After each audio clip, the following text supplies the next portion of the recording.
See there anybody logged in today?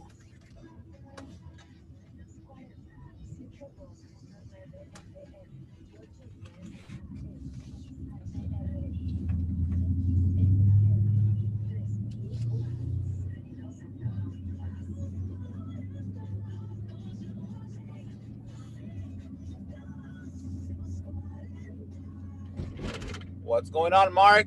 You hear me? Can you hear me?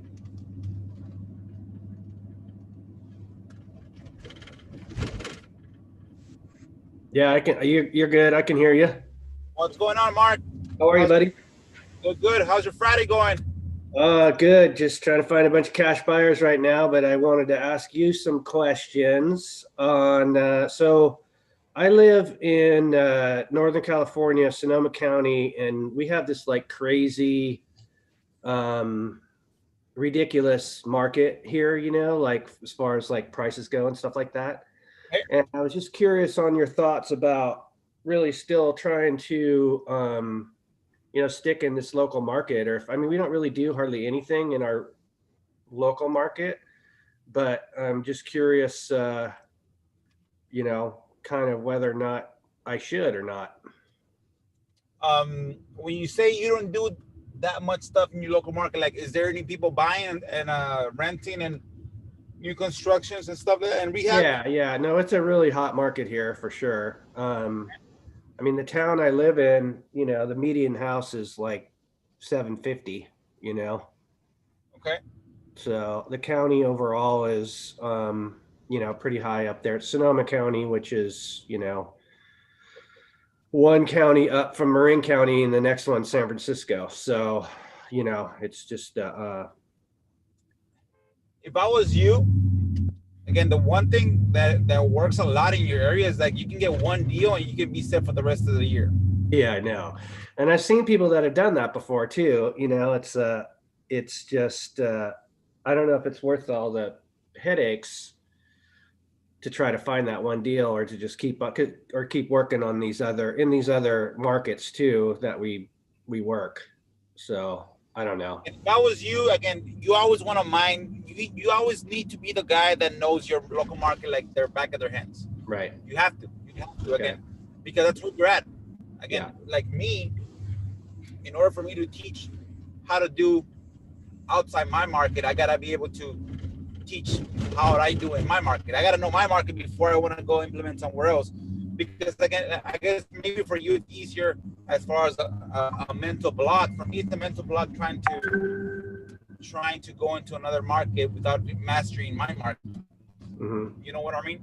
Yeah, that makes sense. So I always want to master my market. And again, Okay. the ROI for your market, it's crazy. Yeah. Because if you can get one deal that makes you 100K, again, I've seen people that make 100K, 120 like nothing. Like in my area, I'll make 20. That's a whopper. For them, 20 is like they'll probably pass on that deal. It's not enough room for them. Mm-hmm. I know you know Scott Oots from California. No. Well, Scott Oots, I was in his mastermind. His average deal is like 100K an Wow. assignment. Really? You know what I mean? But his method is blasting like the top list, like a bunch of lists, and just banging the market. Again, we don't, like me, I don't have that bankroll. His average marketing is probably around 40 or 50K a month. Right. His marketing spend. But he doesn't do what we do though. What I do, he doesn't do it in his area. Mm-hmm. Because he doesn't have to. If he can keep on doing the same thing, blasting 30, 40K out in marketing and making 300K every month, I wouldn't change either. Why would you need to update or modify what's working? Right. But for the little guy that doesn't have 30, 40K, in marketing, he has to be able to find those deals that he doesn't even touch. Everybody in that area is doing the same thing, blasting a bunch of lists, mailing, cold calling, SMSs, but it's the same list. It's the same list. They don't go county level as far as the little things that most people overlook, because they have a system. If I put out 40K out of marketing using this list, I'll get this many leads and I'll get this many deals. You don't have to mess with that. Right. They already mastered it. They already got to the level that 50K for them as far as marketing, it's just another month. Right. Okay. So if I was you, again, I need somebody from California that knows the area over there, that I can do what I'm doing here, so I can master it over there, because I know one deal is probably 10 deals in my area. Right. So no, if I was you, again, if you're asking me for advice, I wouldn't leave. I would master your area first as well. Okay. I wouldn't, because again, it's just one deal that can literally set me for the rest of the year. Right. And the rest of the year is just learning from the market, learning for the techniques and everything. I had a friend of mine, a mastermind. I was in Scott Hood's mastermind with Max Maxwell, and this guy, his first deal, he made 50K. His first deal. I was like, what? 50K? Like I probably made 50K in 3 deals. I had to make 3 deals to make 50K on one deal, and he made 50K in one deal. He was a young guy. Right. But again, he was in marketing like Scott, like 50K a year, a month in marketing costs. He had just started. I think he was doing driving for dollars, I believe, and just talking to the right people, and then he got a 50K assignment fee. 50K assignment fee for them is nothing. It's right. Butter. Like usually the average assignment fee over there is probably like 100, 120. Okay. Because houses are worth 7, 8, 9, $1 million, $1.2 million. Yeah. So 100K is nothing. Okay, sounds good. That's good. That's what I needed, and I appreciate that. Definitely, brother. I wouldn't leave your area, man. Yeah. No, I've done a lot of deals in my area over the years, but I just kind of got away because it's just, it's just kind of easier to do deals in other places, and we're doing deals in other places, and it's all good. We like to do the sort of the fringe of the bigger cities, like outside of Sacramento, or, like I just did one in Oregon, and we got another one in outside area, Mendocino County. So, I mean, we're still doing stuff in California, but not, I just kind of got away from our area, which, but what you're saying makes total sense. And so I think that's what I'm going to really start working towards too. Yeah, definitely, man. Because again, you might be able to spend the same amount of time on other areas, but it doesn't. One pop in California can make up for 3 or 4. Yeah, easily. Yeah, it does. But yeah, man, I can definitely do it. Especially because you're local. Again, right. For me, always locality and proximity is always better for me as far as my mindset. How far out do you go, like miles wise from your area? Like what's your my area is probably like 60 miles. Okay. From one tip to the other, so that's all I do. 60 miles. Gotcha. I've done deals in Houston, San Antonio, Dallas. But to me, it's a little bit more difficult because, again, this is my mental breakdown, how it works. But I've done the deals other ways where I joint venture with other people and then let them take over the deal because they're local. And I don't mind splitting assignment fees because they're getting me close. Right. So, yeah, I've done deals. I haven't done anything outside Texas. Let me think. I got on a couple of leads, but not where I actually closed and funded a deal. Okay. But California is a hot market. Again, everybody wants to live in California. Everyone wants to live in California. So there's always people buying. And the Fed, they're going to keep the low rates for the next 3 or 4 years. So interest rates for new home buyers is going to be super low. So that's an incentive for them to keep on buying. So there's always going to be a constant market. You need people that have houses that want to sell and want to upgrade, and people that want to buy new houses, upgrade it in good locations. Gotcha. All right, great, dude. Thank you so much. Likewise, my brother. Likewise. How's everybody else doing? How was your turkey day? Everybody got a bunch of turkey the turkey crash. I can't eat turkey too much. My body just reacts a bad way. I just want to be asleep. So I try to limit my intake of turkey because it just it's not good for me. Really?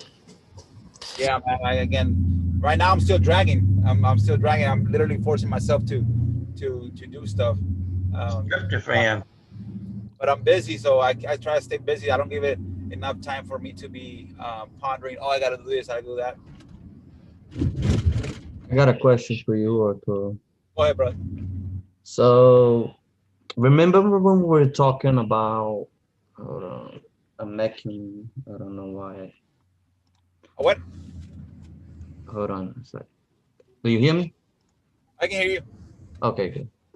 So remember when we were talking about the sites, the county sites. Every county has something, right? And they store different information in different places.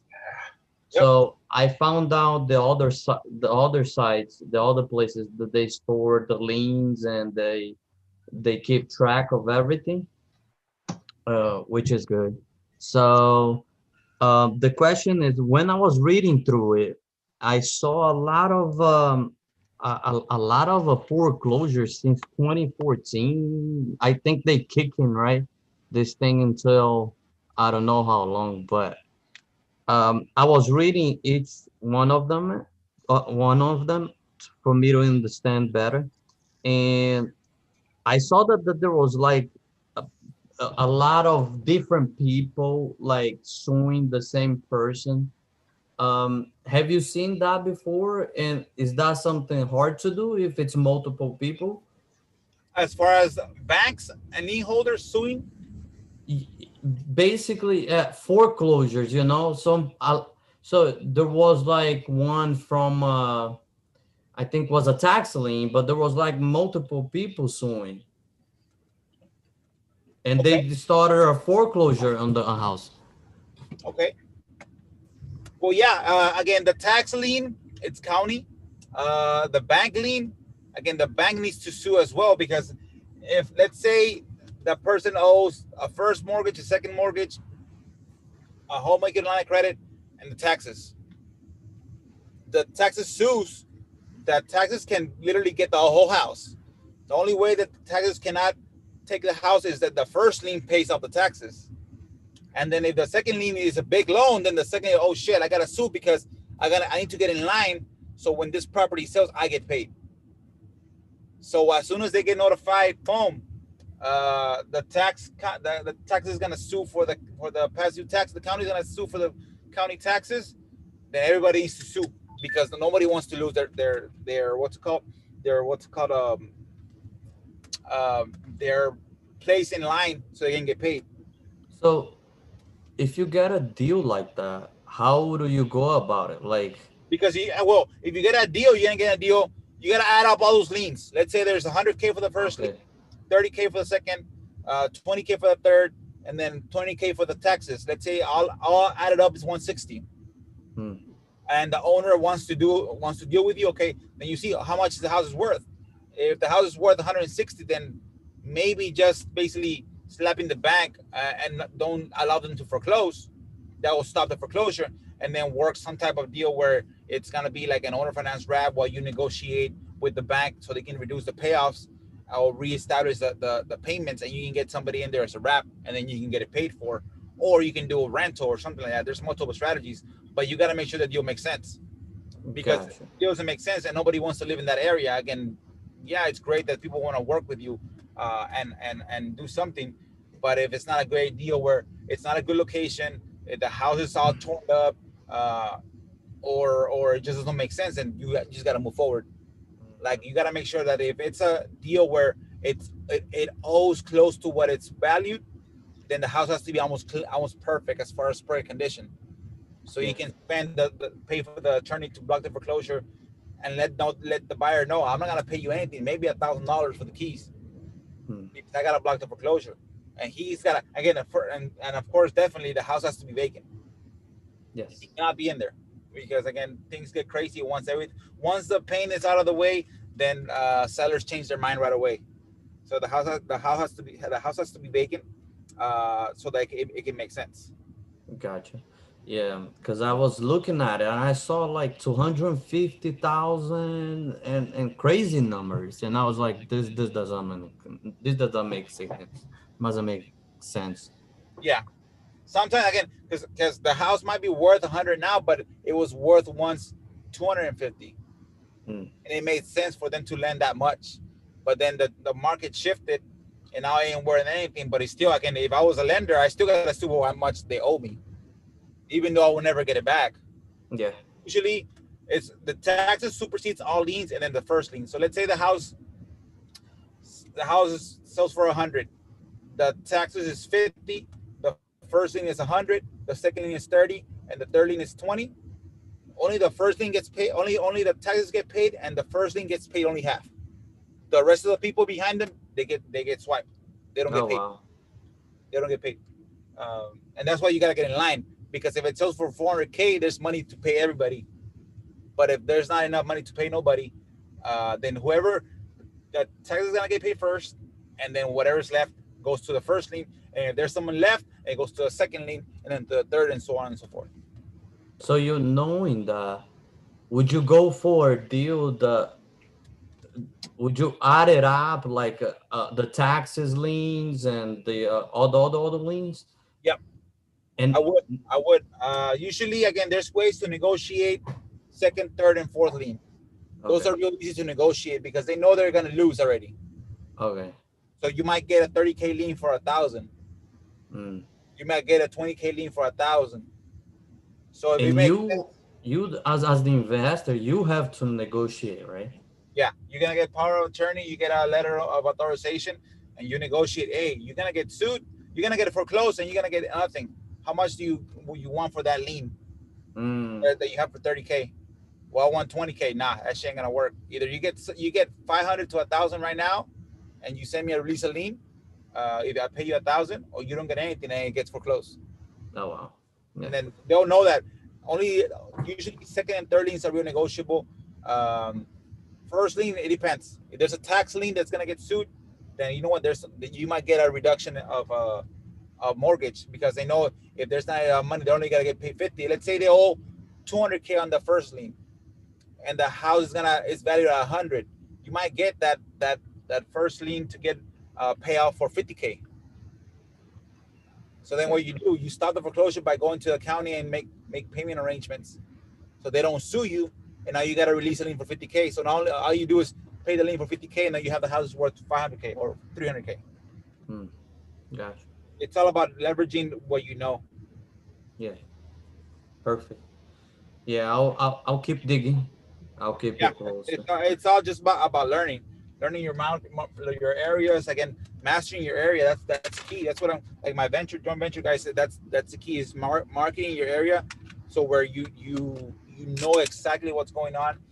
There's only Vernon and Curtis are the ones that I need to dig down. But I got the hacker to give me some leads. He's working on them right now. But you got to know how to market, like know your county, because that's one of the big, like if there was like a 4-leg chair, one of them is county information. You got to be able to learn it, and then you got to do SEOs, and then you got to do bandit signs, and then you got to do stickers, and then you got to do cold calling, and then you got to driving for dollars. All these things got to be in place and constantly working together to be able to map. Like you're like the tentacles of an octopus. They have to grab everywhere. And let's say, well, I don't know the county yet. Well, then you got to do other stuff while you keep on digging the county so you can learn it. But everything has to work consistently and together. Because if it does, if you do only one leg, it's not gonna work. You might get a deal probably in about 8 months because you're only doing one leg. But you got to be able to do everything consistently. So consistently, you got to be able to do one leg, so that it makes sense. You know what I mean? And everything makes sense if you do consistently. Again, that's why I like today's deal. I closed on Wednesday, but today for some reason the title company is closed as well. They made Thursday, Friday. They're gonna be open on Monday. That's 19K. The house, I got it for 22K, and I told her for the difference. You know what I mean? You were like, you wouldn't give anything, but I know my market, I know my area. What kind of deal was that? It was a wholesale deal. Oh, but what marketing? What kind of source of Yeah. What was the bandit sign lead? Openness. Okay. Yeah. Bandit sign lead again, and that this is why it's so important that you might get a tons of leads, but if you don't know how to talk, you're gonna lose the deal. It's about pushing the seller away, letting her know, well, you know, I'm not the only person that buys houses in the area. Again, most people go through realtors, and of course you throw this as well. Well, yeah, most people go to realtors. Again, it is gonna take you a little bit more time. Again, you do have to do an inspection and do some appraisals and do some fixing and do probably like 6 to 8 showings on average. But you'll get more than what I can pay you. Now, is if that's what you want, then I can patch you on to a person that I know. But based on what you're telling me, that's not your best solution because you need money fast. So like on this deal, it's crazy. The deal hadn't even closed, and the lady needed to pay a loan for a car that she put out, like a title loan for a car. Right. And the reason why I didn't close in time was because the title, the person that loaned her sold her the lot, when it was paid off, it's the duty of the lender to record the release of lien. They didn't record the release of lien, so the title company saw that, and then they didn't want to. They say, oh, I don't want to record it. And then that's the audio that I showed you where the guy was being an asshole. Yeah. So hey, I couldn't be an asshole again that much to him because I needed him to be able to record this. So I had to literally, and this is where you save money. A title company was going to charge me $300 to prepare the release of lien. But I knew this guy, so I went to the county. Let me see what else this guy has loaned out, and let me see what type of release of liens he records. So guess what? I saw the release of lien. I literally just copied it. I was able to put the right legal description, the right document structure. I did it for free for myself. I sent it to them, and then they recorded it, and then we closed. But again, you say you get more bees with more flies with honey than with vinegar. I had to do that. Oh, and that's only one part. So literally, the lady I had to give the lady $5,700 to pay off a loan, so that she wouldn't lose her truck, and I had to pay the lady $1,200 cash to herself. So you're like, well, I don't have a deal closed yet though. How am I gonna make this sense so I can be covered? So this is where you know how it works. I did a deed. I'm gonna give you a deed with it was a warranty deed with a vendor's lien saying that I was gonna owe her price minus what I gave her in advance. I made her sign a deed of trust over to me. I made her sign a promissory note over to me, and I in front of a notary. So that way I was protected. Let's say once she gets like that's why I tell you, people get funny. Once you fix their emergency, people start thinking twice of what they wanted to do and what they told you in advance. So I was like, no, I'm not gonna give you the money just like that. So I made her sign this. Let's say worst case scenario, she doesn't want to sell me the property anymore because now the truck is fixed and she got her money in her pocket. I just record the instrument, and then I'm protected, and I'll close on it, and then I'll pay you. If she doesn't want to pay me, then the house is already mine. And I only have a vendor's lien that I owe you some money. Yeah. So this is where all this knowing how the county works and how everything works helps you. Again, you save money, you know what you're doing, you have the notary public that can meet you there, and you get deals done that most people are like, shit, I don't have money to pay this person. I don't want to give this guy $8,000 in advance. I haven't gotten anything yet. And if you don't do that, then most sellers will walk away thinking that it's your fault. Yeah.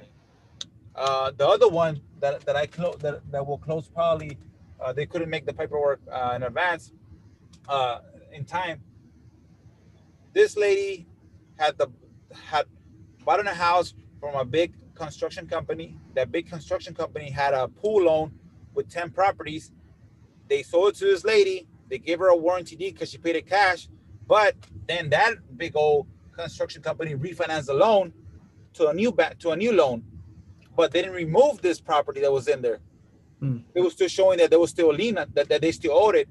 So then they refinanced it. Nobody cared. When this lady tried to sell it to me, it showed, wait a second, they still owe it. It's still outstanding. Well, that bank went under, and that bank got bought by another bank. And now this other bank can't track what happened. So I had to literally do breadcrumbs. This happened, this happened, this happened, this happened, this why, because my title company wasn't gonna do this for me. The Right. reason why my title company wasn't gonna do it because it was a real small fee. It was like I think they were getting like $500 for the escrow fee. They're not gonna work hard for a $400 escrow fee. So that's where you have to know what you're doing, so you can literally coordinate with the new bank, coordinate with the new bank underwriters and everything, and then the title company's underwriters, so they can give the right paperwork. This one took me 3 months to get the paperwork, so we can close next week. Now, usually you're like, well, let's just close on the original fee. No, I'm not gonna close on the original fee. This cost me money. Like, well, because this is what happened. I told her I need a discount. I need a $3,200 discount, and she's like, yes. But then the lady, it was literally the mom was selling it, but it was under the daughter's name. So I was negotiating with the daughter, and when I told her that I had to get a discount to $3,200, making the assignment fee from 8 to 11,000. She's like, yeah, but then she called the mom. She's like, no, I'm not gonna do that. And the mom calls me, and she was like, well, I'm not gonna give you this. She wanted me to pay the taxes. I'm like, that doesn't make sense, man. Like, no, and she's like, well, that's not my fault that you have to pay. Well, do you think that's my fault? So literally, this deal went from 8 to 11 to 0 because she didn't want to sell no more. And I was telling her, you know what, ma'am, we can do two things. I invest on this project already money. Either you sell it to me or I sue you. Now, I don't want to do this, but you're not giving me a choice. Now, is it fair for me to put you at this place right now that we can close, and you saying you don't want to sell to me? And Yeah. she's like, no. Well, exactly. Now, it's not your fault, but it's not my fault either. Yeah. I did it in good faith because I was going to buy your property. The only charges that I'm charging you is extra, is what you need to do as a seller for that I can buy the property. Yeah. You didn't have the property. She's like, why could I have sold it? You couldn't, ma'am. I wouldn't spend money if I didn't have to.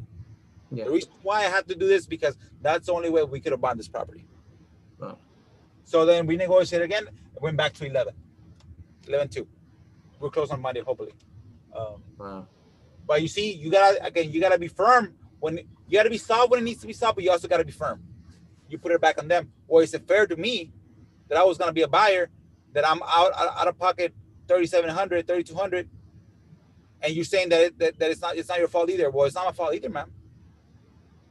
Now we can do things. We can do it the nice way, or if I already spent $3,200 into this property, plus the escrow fee, I'm willing to spend another $1,000 to sue you. Yeah. Now I don't want to do this, but it sounds like you agree with me that I'm getting cheated out of my property because now you don't want to sell it. Yeah. So she's like, okay. We hung up, whatever. I can be courteous anyways, but firm. Then she coming back and we agreed. Like it took a couple of days after we were ready to close. If you would have to sue her, how much more would you spend? Probably 1,000. Yeah. Then I'll have her charge it. It's called a specific performance. Where I think as soon as she would have gotten served, she would have gotten scared, and she would have sold. But yeah, it's called you sue for a specific performance. It's hard to get a specific performance. It might take a long time, but if these people don't have money, it's most likely that they can get scared and do it. And I'm not doing anything illegal or shady. I'm just going to sue her for what she told me she was going to sell the property. Anything extra that cost me to do it, it was her fault because the property wasn't clean. Yeah. I was willing to, on good faith, go through it and pay for it so that I can buy the property. But now when I'm ready to sell, to buy it, she doesn't want to do it no more. Mm-hmm. Again, you have to explain that in front of a judge. Yeah. He's like, well, this charge is extra. Yes. Well, was that the responsibility of the buyer? No. Was this your title? Yes. Then how come you don't want to sell it no more? And then again, the judge will probably, either worst case scenario, they'll just put a lien on it. They'll give me a judgment for what my loss of income, let's say, is going to be the fees plus the potential profit, and I just put a judgment. One day she'll sue, she'll want to sell, and I have to get paid. Okay. With 10% interest on a yearly basis. So again, you got to be able to know all this stuff so that you know how to work with people. Again, I'm fair, but I'm also hard. I'm not gonna take again. I'm not gonna be walking around BS. If you need to be told the right way, the firm way, I'm gonna tell you. I know how to be soft and nice to you, but when it comes when you trying to take advantage of me, then it's not gonna work. Yeah. And this other thing, that deal that I told you for 19,000, I closed it with a new title company that I switched to, which I love. They literally bent it backwards to help me out on this one. And again, they did everything real nice and everything. The other deal that's gonna close also on Monday, that's a 10K deal. That's one that I told you that I got in contract. I got a contract with this guy for 75. He had borrowed money from another guy. The other guy made him sign a warranty deed saying that if you don't pay me, the property's mine for 25,000. When he talked to me, there was a quick claim deed in my area, or in Texas. Quick claim deeds don't get title insurance. You can't get title insurance with a quick claim deed. So if buyers want to buy it, they can't resell it because most banks want a title insurance policy where basically the title company insures the property that there's no issues. Right. So that was the main issue, title deed. Well, it got delayed because we were trying to fix it. We went to another attorney to get it done. And then boom, this guy wasn't gonna wait no more. The guy that he owed 25,000, boom. So he recorded the instrument. So now the seller that I had the contract with was no longer the buyer, was no longer the seller. Now I have to deal with the other guy. So then the guy calls me, hey, this is part of you knowing your area. I was checking every week to see what instruments got recorded. And then boom, in the last week, it recorded that guy was no longer the seller. This guy was the seller now. So like, man, I have to be able to negotiate now with a new seller. Eventually got it done. I'm making 10K on that deal, which most people would have walked away because now I don't want to negotiate with a new seller now.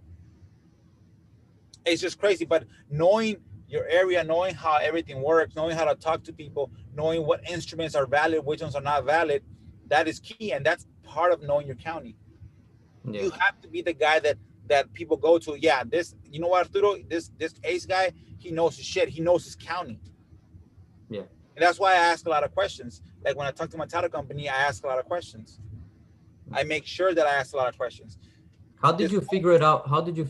Like the documents that work, which one works, which one is good, which one is... It's just time and asking questions. Okay. The best way is, okay, what is this? What is this quick claim deed? What does it mean?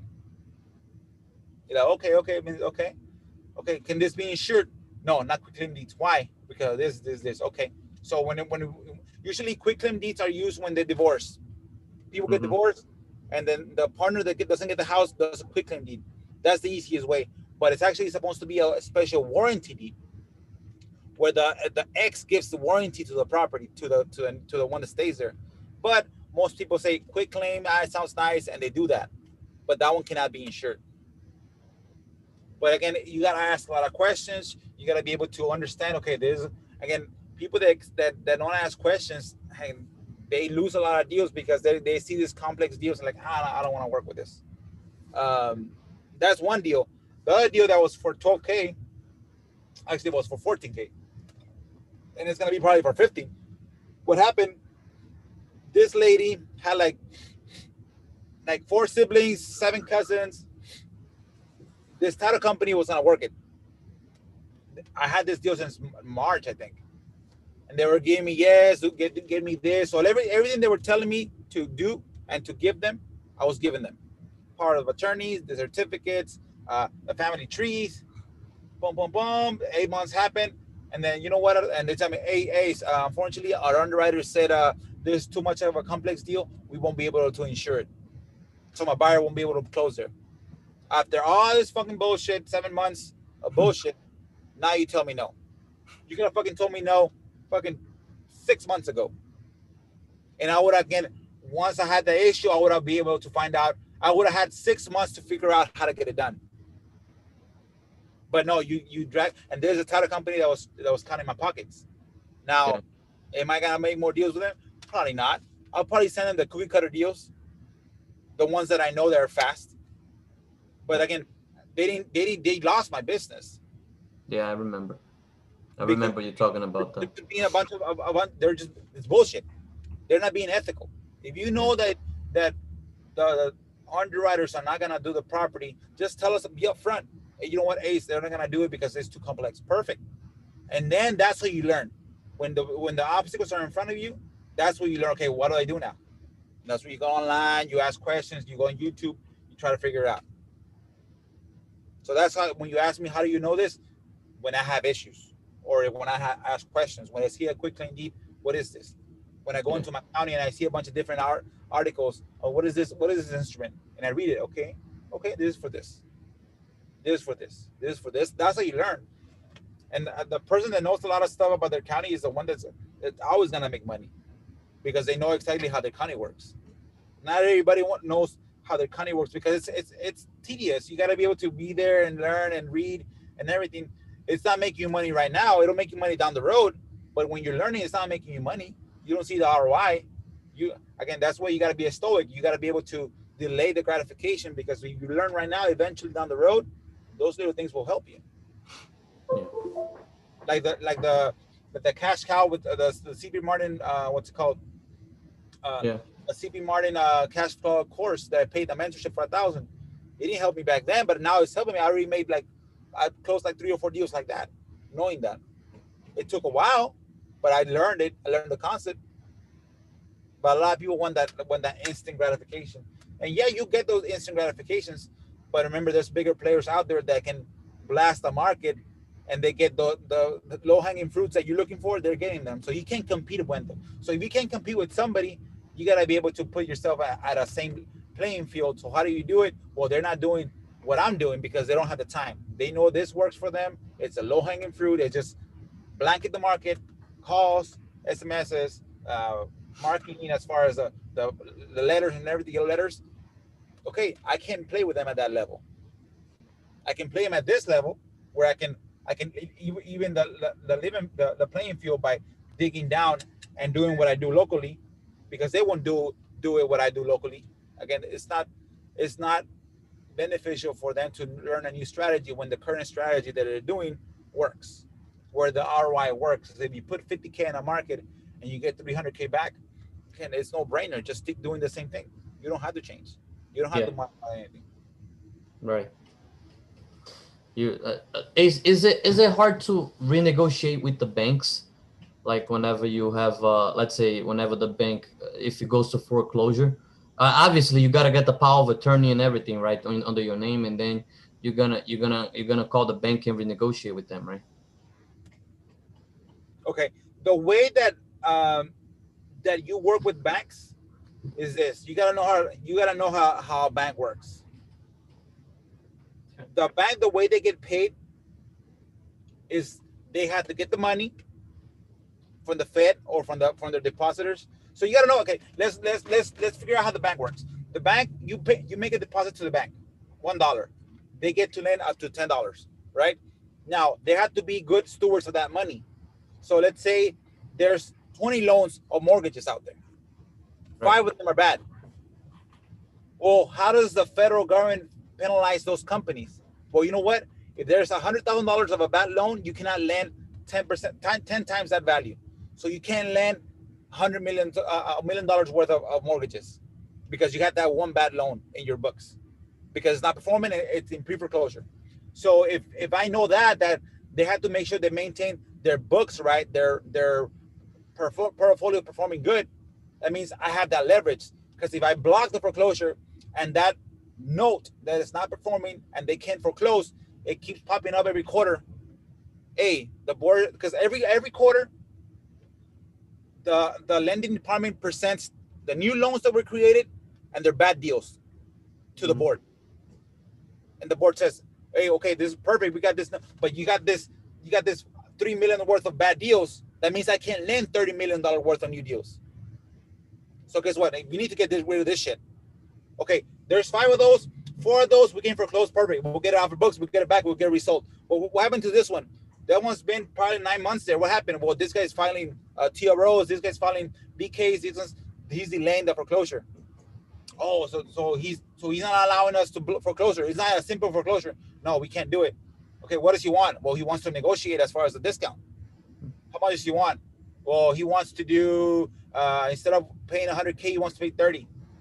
That's tough. How much profit are we losing by having this bad loan in our books?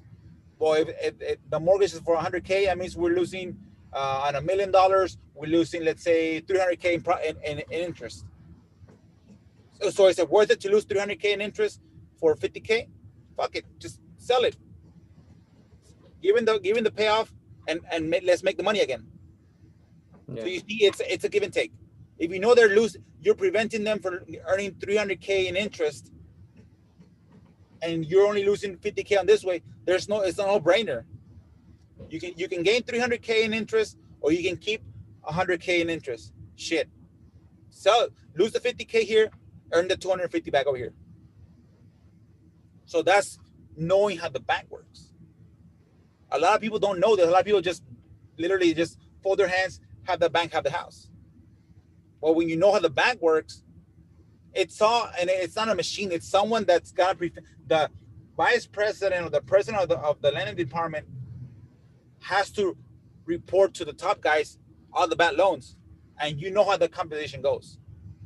What the fuck? How come we can foreclose on this fucking deal?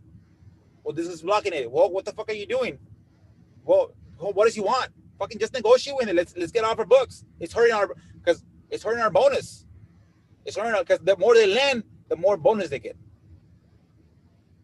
The worse their portfolio is, the worse ratings they get.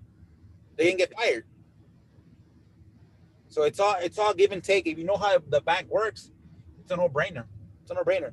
You just gotta, again, roll with the punches. Don't be scared. A lot of people are scared. A lot of people quick cutter this. How would the conversation go if you call the bank? How would you negotiate? You don't call the bank. Everything's done through email. Okay, through email. You send a letter. Hey, I want you to stop any phone communication. Everything has to be done through mail. Oh, okay. So you get time to draft it. Gotcha. So, and it's a waiting game. But if you can wait on the property and gain 100K, because the property there was a loan for 250, you were able to get it for 150. Yeah. No-brainer. It's a no-brainer. No. You pay maybe 5K in attorney fees. It's a no-brainer. But a lot of people are scared, and they say scared money don't make money. Like me, I'm willing to go to zero to make $1 million. I don't mind. I've eaten top ramen foods. I've eaten drink water instead of a Coke. I don't mind. I don't mind going to zero. And that's why people, again, that's why most people won't be successful, because they're not willing to go to zero. They're not willing to go to zero. I have that mentality that I'm willing to go to zero to lose everything for a shot of being successful. Then if I didn't have that mentality, I would have stayed at my 9 to 5.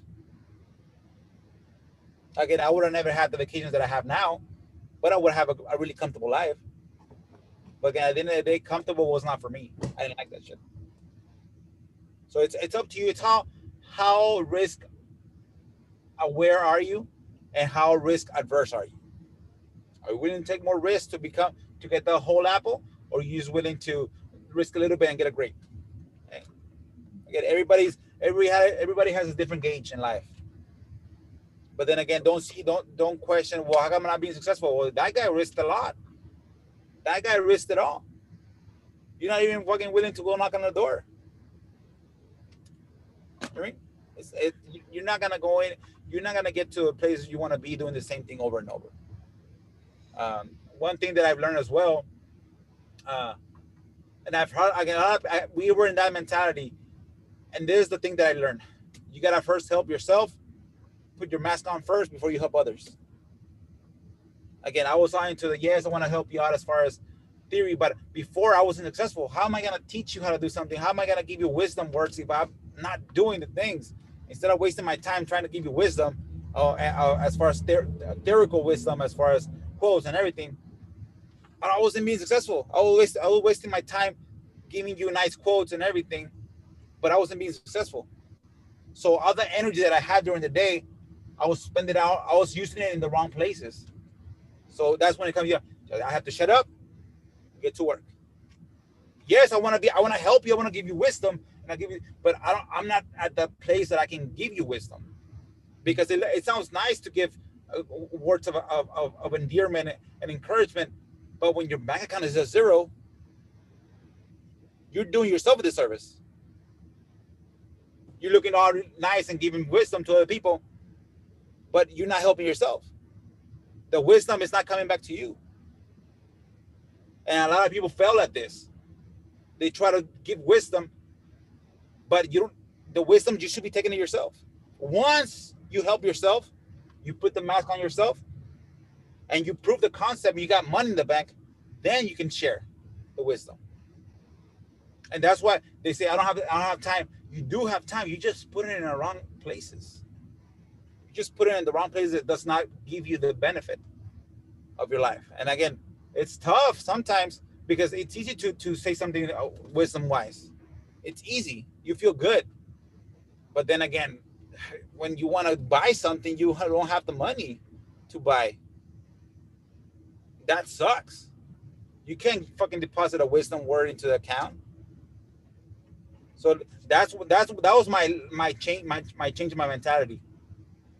I was like, no, I can't do this. And that's where the metaphor of you got to put the mask on first and then help others. So literally I had to encapsulate myself. Yes, I would like to give you wisdom, but now I don't have time right now. I gotta get the wisdom that I'm hearing, that I'm learning. I gotta put it into action. And I gotta feed my family first. I gotta get my bankroll first. I gotta get my house, my cars. Then once I have the little wheel going and it won't stop, all I gotta do is gotta tap it here and it'll keep on going. Then I can stop and then free some time and give wisdom to somebody that you know what? I would say, you know what? Don't be doing that shit. You don't have time to tell people, oh, this and this and that. Do the work. Focus on the work. Once you focus on the work, you get the money, then you get the freedom, and then you can give your wisdom. I'm telling you because I felt that. Now, if you don't want to listen, perfect. Go on with your life. But when you're 60, 70, and you have a lot of wisdom words, but you don't have money in your bank, there you go. That'll be the ultimate decision maker, the ultimate value in life. Did you get to where you wanted to be? Or did you just say a lot of words, nice words, but it never got there? Never got you there. Sometimes you got to be an asshole sometimes. When I got to feed my family, I got to be an asshole. I got to shut up. I got to do the work. Then I can be a nice guy. If you read all these top CEOs, they were assholes. They didn't have time to talk to you because they were earning money. And when you're focused on earning money and you have that hurt that there's no bank account balance, there's no money there, there's no vacations, there's no cars, you got to shut up and just fucking do the work. Do the work, shut up. I don't want to hear you. Again, I wish somebody would have told me this when I was coming into this business. Ace, shut up. Yes, you have nice quotes and nice wisdom, but shut up. You're not there, yo. You're wasting your time. All this time that you're doing this, shut up. Focus on what you need to do, what's actionable that's going to put money in your pocket. Then, once you have enough money in your pocket, then you can step back and help others by telling them to shut up. Do the work, shut up, get it done, make your money, get your freedom, then help others. Everybody in life can be successful. Like I was telling the guy, I got some new painters. Everybody can paint a house successfully. All you gotta do is gotta be tapping them a little bit. They're literally going down the path. They're steering to the left, and you gotta tap and steer to the right. They're steering to the right, tapping, steering to the left, keeping in line. You need that little bit of guidance and the ability to just shut up and get it done.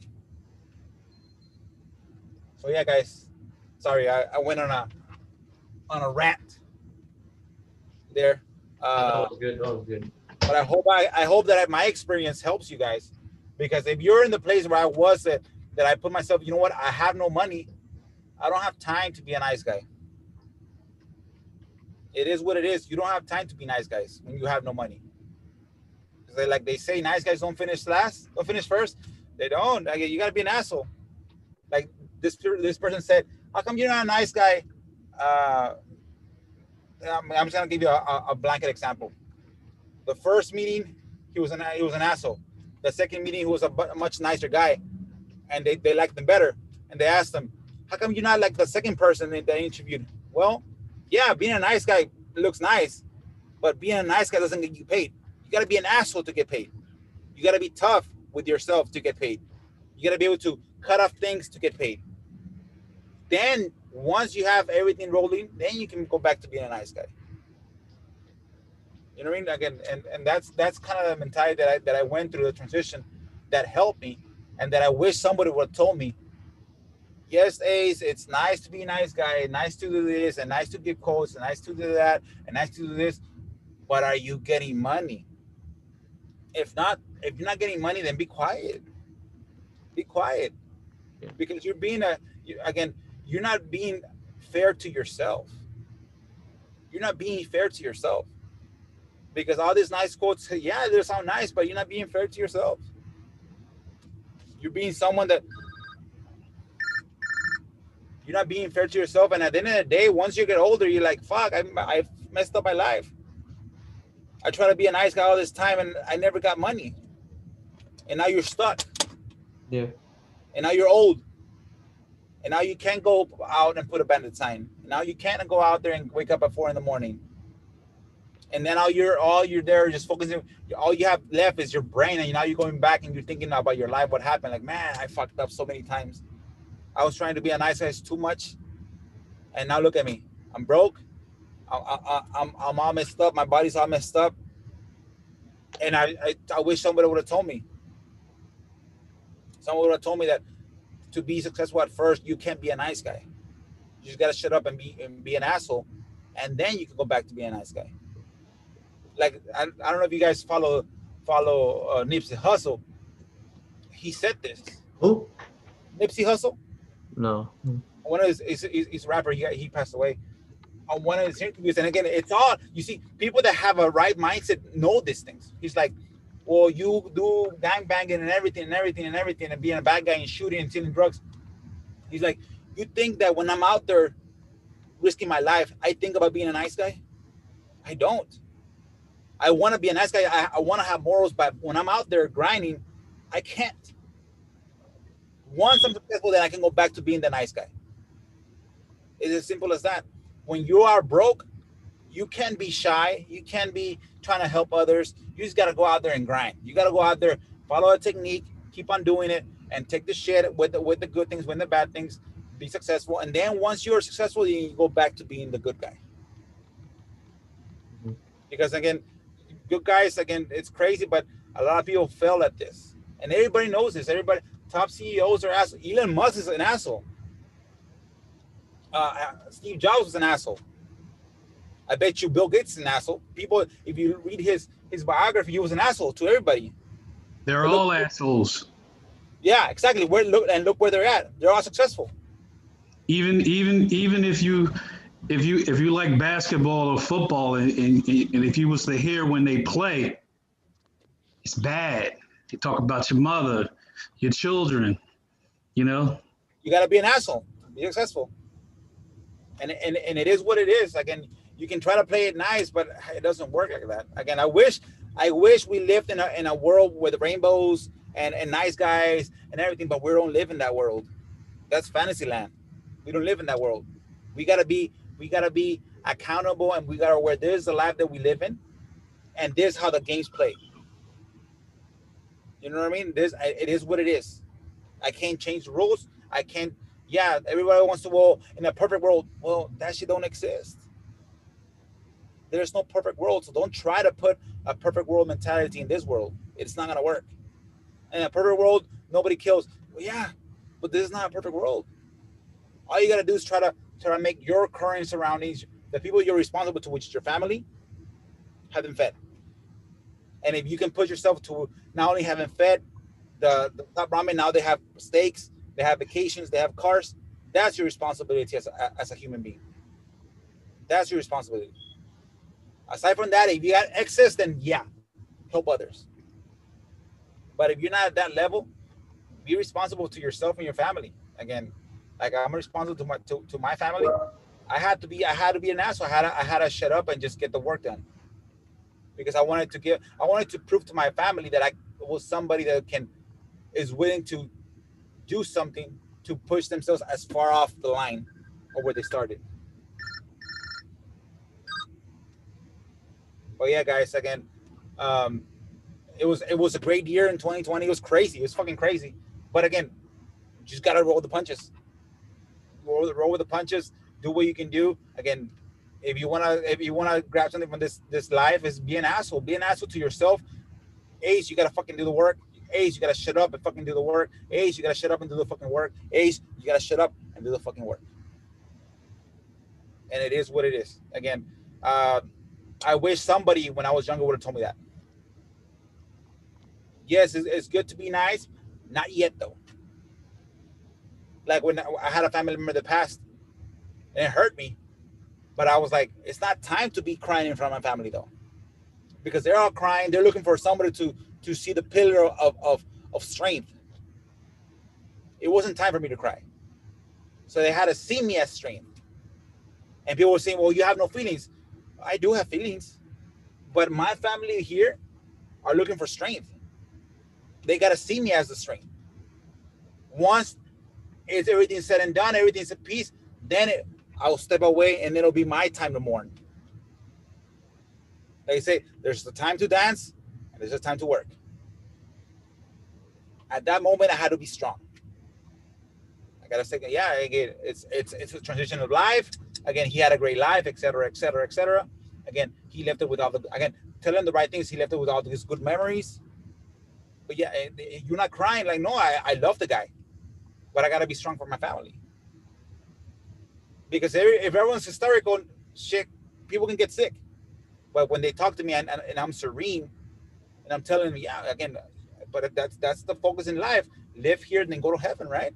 Then we shouldn't be sad when someone passes. We should be grateful that we had them for the time that we had them. And now they're going on to the next level in life. But then when I'm by myself, when everything already passed, everything's settled, then I can cry. I can let my emotions out. Because nobody, now it's only myself. I don't have nobody looking out for me for strength. And then When do you take off? What was that? When do you take off? When do I take off? Yeah, Yes. again, then that's when you just, when you're by yourself, you let it go. You let it go. Again, I'm real connected to my religion, to my God. I know He's there. That's when I cry and I let go. Like I told my mom, and she's mad at me sometimes, and I tell her, when there's things that you can't control in life, you have to have, the Bible says you have to have blind faith. Blind. What does that mean? If there's something in life that I can't control, I'll put it on God, and then I'll move on with my life. I can't be crying after that. I'm giving all my sorrows to God. After that, I can't be crying. She's like, well, your aunt, this. I understand, Mom, but you're telling me you're someone of faith, but then you don't believe in the blind faith. Because you're telling me this and you're crying, but then you talk to God and you're still crying. Well, then what you're doing a service to Him, because you're trusting in Him, but yet you don't trust Him fully. Let it go. Blindfold faith is something that not a lot of people practice. They say it from the mouth forward, but they don't practice it. That's why I know the things that I can't handle, I give it to Him, and then I move on with my life. And He'll put the right chips in place so I can be successful. And again, that's how I see life. And again, sorry I went into religion. I try to keep it a business, but again, that's how I see life. Again, and I wish I had somebody younger when I was younger, that would have told me this the way I saw. I would have been further than what I am right now. But there's, again, they say the teacher will appear when the student's ready. I guess I wasn't ready back then for somebody to tell me this. But when I was ready to accept it and move forward. But as far as being successful, when you're starting, you just gotta be an asshole, be quiet, and just do the work. And sometimes it's not the work you want to do, but eventually it'll pay. Eventually it'll pay itself. So yeah, guys, those were the deals that I did, and that's, again, all those deals are complex. Most people won't even get involved in those deals because they're super complex. And again, the more difficult something is, the more you get paid. That's something that Elon Musk said. You don't get paid based on your title. You get paid on how complex your job is. If you have a job that's really complex, you're gonna get paid a lot. If your job is simple, then everybody can do it. Then you can get paid a lot, and it is what it is. Unless you win the lottery, but again, in a perfect world, maybe I can win the lottery, but I don't think in this world. So I'm gonna do my part. So you guys got any questions on deals that you gotta? I know it's already been an hour. Any questions before we log off?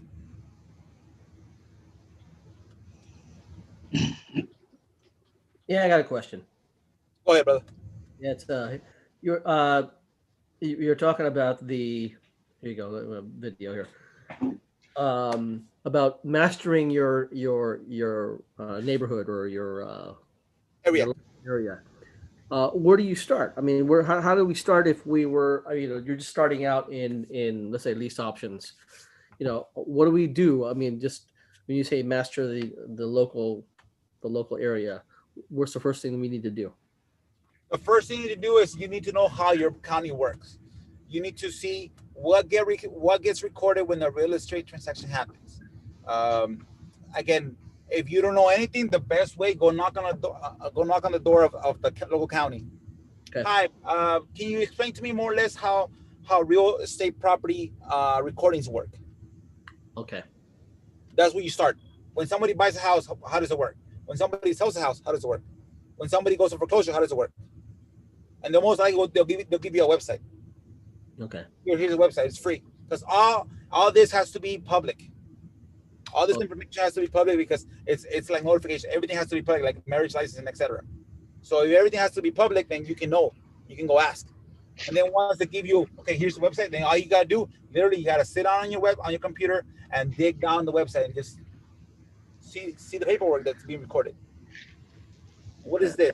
And what is this? And what is? Oh, this is when this happens, and this is when this happens, and this is when this happens. And you start seeing patterns. Okay, so when the house is gonna get foreclosed, this happens like 3 or 4 months before, and then this happens, and then this happens, and then this happens right away. Okay, so when somebody dies, there's an inheritance. Oh, there's a probate document, and there's an affidavit of heirships, and there's divorce documents, quitclaim deeds, all this stuff you start knowing. So if you don't know how to do it, if I was you, boom, go to a local county. Where can I search my public records for real estate? Okay. You get that website. It has to be online. Usually it's online depending on your area. And you literally get a coffee and just go log on the website and just stay there. Learn what document is. Search last month. Search all November. What was recorded all November? Let's say there's like 4,000 documents. You go literally go one by one. What is this? What is this? What is this? What is this? What is this? What is this? Okay. So mastering something, you got to be able to put some hours in so you can master it. And Right. once you master it, it's like riding a bike. Once you know how to do it once, it's like nothing. Okay. Yeah. All right. Then I had another question. You were talking about the bank, and you knew exactly, how that whole system works.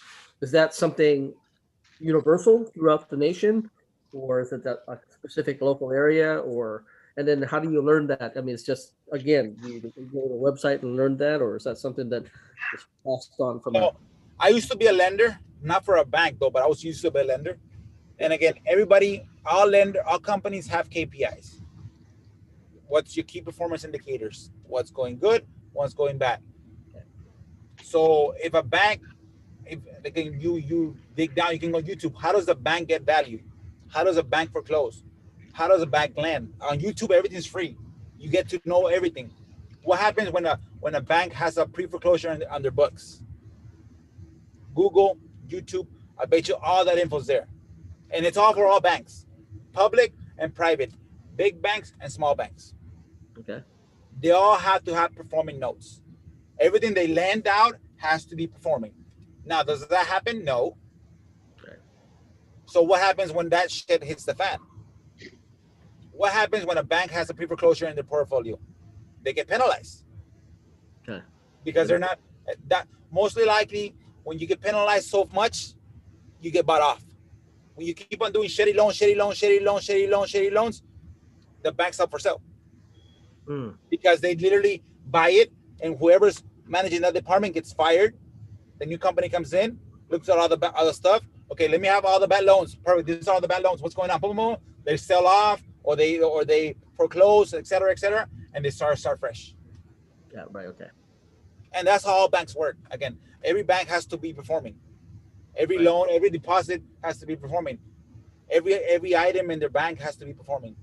From bank lending to bank deposits to bank credit cards, all this have to be performing.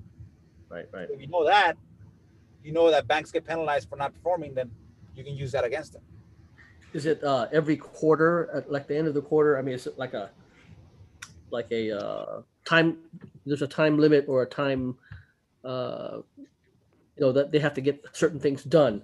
Like end of the quarter or this end of year. When's the best time to actually make that deal and push a bank into giving you a deal? Is it usually banks again? They meet. Banks executives meet every quarter, most likely.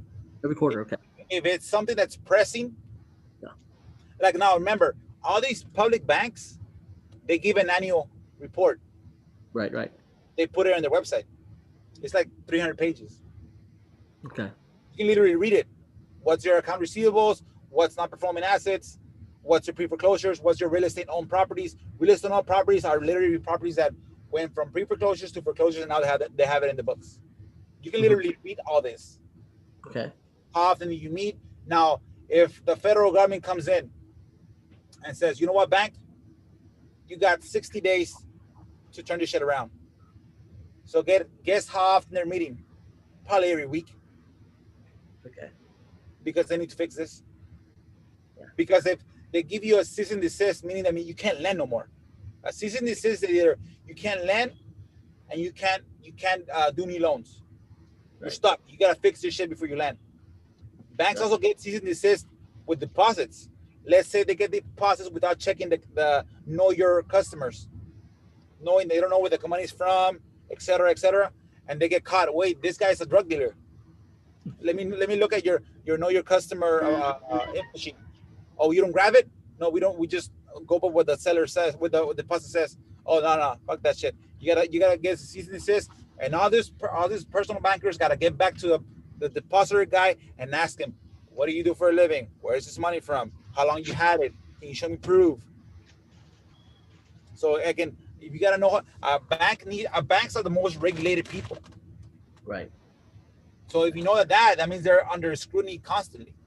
They get audited by the state, they get audited by the government, and they get audited by the internal auditors. Yeah. Thank you. Welcome. I got one more question, and I guess we can go. It's two. One, how do you contact the people of power of attorney? Okay, the way that you do it, there's two ways. The power of attorney has two things, right? It has, let's say you, Vernon. Vernon lives at 123 Main Street, gives Ace that lives at 345 Main Street power of attorney, right? Over this property. So I'm gonna first mail. You're gonna mail the marketer is gonna mail me a letter. Hey, I live by 123 Main Street, which is your house. I have an issue. I have concerns.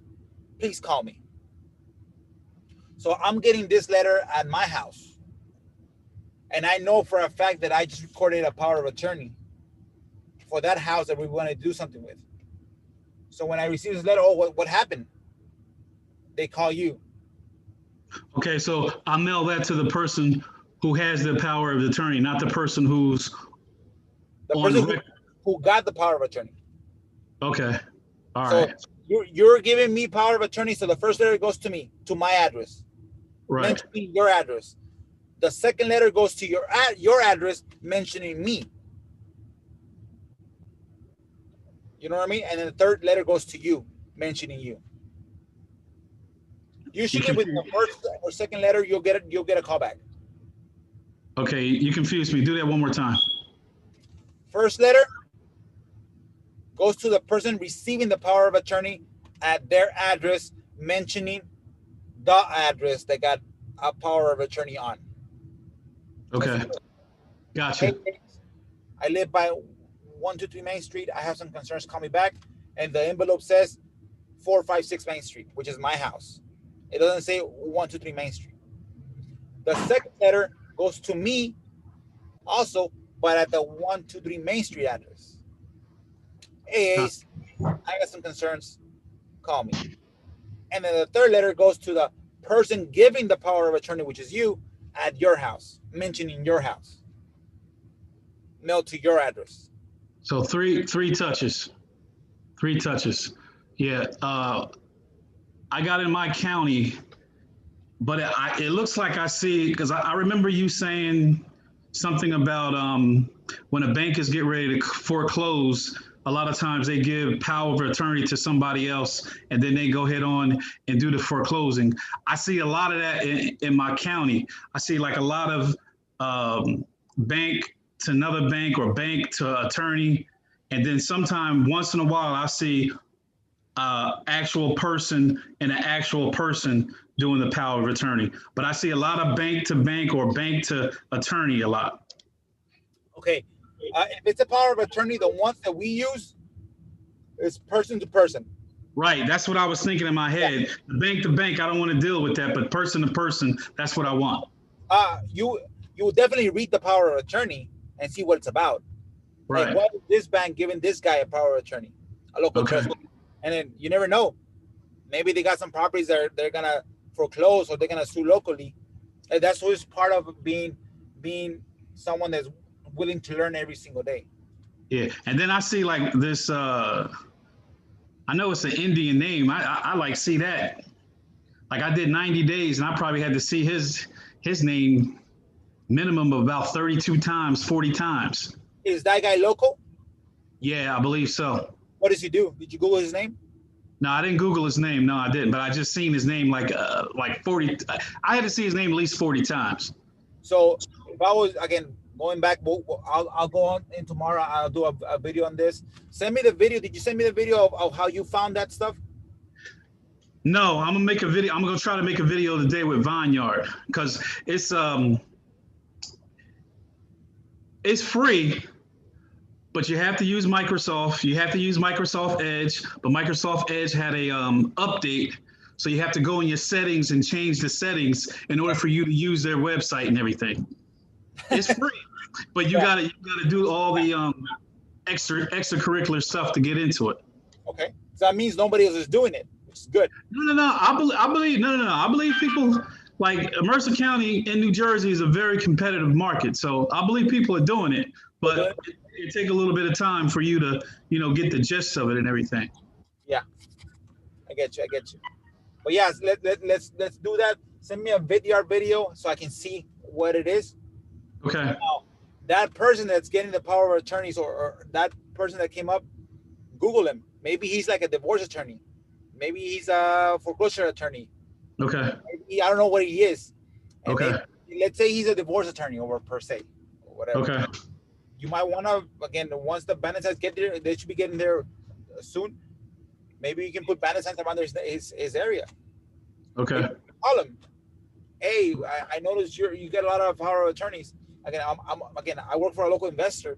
Again, I always put it, I work for a local investor. Gotcha.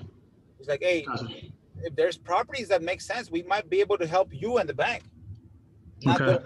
We can buy them off right. Again, I don't know. I don't even know if that works for you guys. I don't know if helping your bank's portfolio not have bad loans, does that even help you guys? I know it helps you, but you're like, hey, I don't even know it helps you. Maybe. Oh yeah, it helps us. Okay. It's always the easiest way for a COCA to go is, you know what? My boss does this. My boss sent me to call you. Gotcha. You're not the boss. You don't know everything. I'm a one-track person. My boss gave me this number. He told me to tell you this, and wait for your response and then get back with them. Okay. Well, who's your boss? Well, again, he's a local investor. Well, why did he give you his number? What number? Again, like he said, he just gave me his number. Again, I try not to ask a lot of questions, sir, because he gets real upset at me sometimes when I'm nosy. You see, Okay. Gotcha. makes it super easy to go do a cold call. Gotcha. Gotcha. So that's the way that I call people. I don't never want to be the boss. Okay. I want somebody that works for the boss. Okay. Because the boss is an asshole. I'm not an asshole. I'm just doing my work. I don't want to get shoot up for $9 the hour. Gotcha. Gotcha. That's what I'll do it. You say you had another question? What was the other question? No, I asked you both of them. One, how you contact them, and two, about the bank to bank and bank to attorney situation. Yep. Those were the two. Again, that's how it works. Again, the stickers should be going out. The bandits should be going out. Do me a video so we can start digging down. The skip traces are already done for the. I need to see how Michael did the skip traces for that. Again, the guerrilla marketing, all that. I was telling you guys, it's all tentacles. All these tentacles don't cost you that much. It costs you time to do them, but how much does a Zen call? Zen call, $99 a month. Okay. You ever use Call Tools? It's the same price. The same price. I think Call Tools is more complex than SendCall. Okay. It's more user friendly, but it's more limited. What, Call Tools? Yeah, Call Tools. Yeah. As far as what you can do with users, I think that over there, SendCall, they charge you per seat. Okay. As long as we schedule, 8 to 10 one, 10 to 12 one, and you can have as many people in there. Okay. You know what I mean? Like for me, like my KPIs when I was doing the cold calls myself, 1,000 dials per hour, 50 conversations, 3 leads.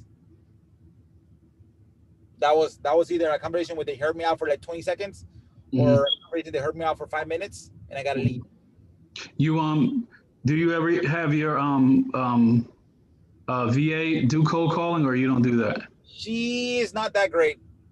I'm looking to get on another cold caller that just focuses on cold calls. Right.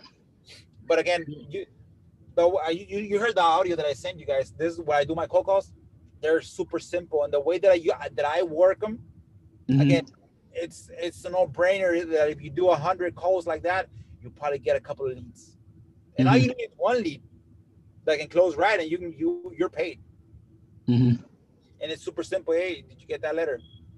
You intrigue them, and then you act dumb, and then they hear you out, and then you thank them,